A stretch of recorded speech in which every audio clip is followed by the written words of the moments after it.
Here's how you can create PowerPoint files using only ChatGPT.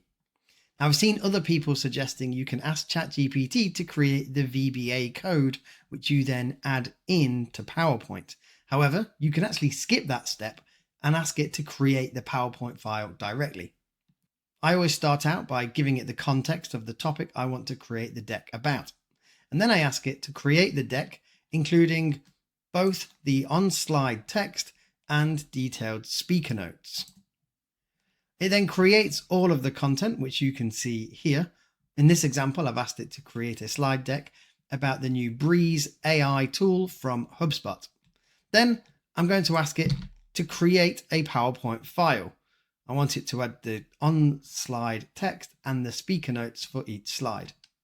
It opens up the advanced data analysis tool and uses Python to create the deck.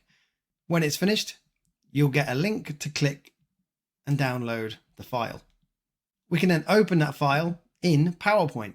And here you can see the slide deck with all of the on-screen text, as well as the speaker notes.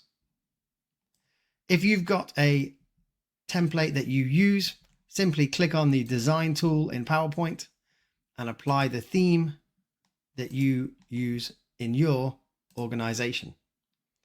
From there, it's really easy to edit the slide content.